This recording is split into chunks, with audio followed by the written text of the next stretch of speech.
मनुष्य का भाग्य कब लिखा जाता है?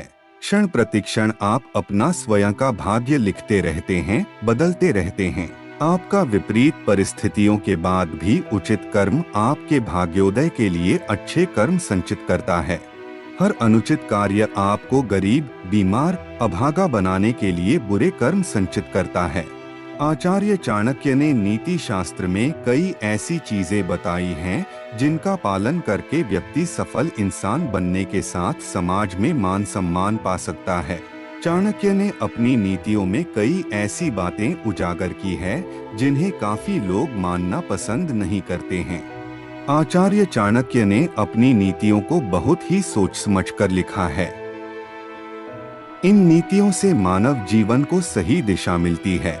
आचार्य चाणक्य ने मनुष्य के जीवन संबंधी कई बातों का उजागर किया है। इसी तरह उन्होंने एक नीति में बताया है कि मनुष्य के जन्म लेने से पहले की कुछ चीजें उसके भाग्य में लिख दी जाती हैं। ऐसे में इन 5 चीजों से वह चाहकर भी छुटकारा नहीं पा सकता है। पहला, उम्र। आचार्य चाणक्य ने अपने इस श्लोक के द्वारा बताने की कोशिश की है कि जब कोई मनुष्य माँ के गर्भ में होता है तब ही उसके भाग्य का निर्धारण हो जाता है। जन्म से पहले ही उसकी उम्र के बारे में लिख दिया जाता है। इसलिए कहा जाता है कि हर किसी का मृत्यु का समय पहले से ही तय होता है।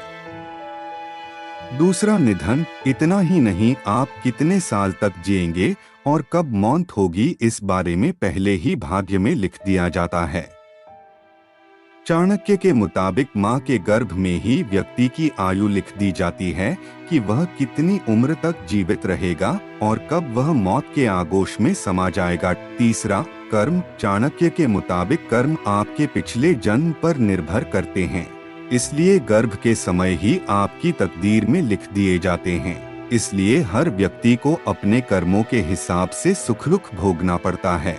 ऐसे में आप चाहे जितनी कोशिश कर लें, आपने भाग्य से ज्यादा या कम नहीं पा सकते हैं। चौथा, धन। आपको कितना धन मिलेगा इस बारे में भी आपके भाग्य में लिखा होता है।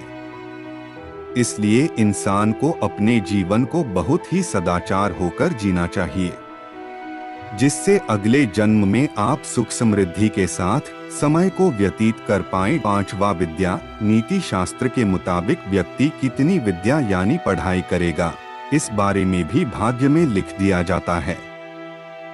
इसलिए कई बार हम चाहकर भी कुछ चीजों को हासिल नहीं कर पाते हैं।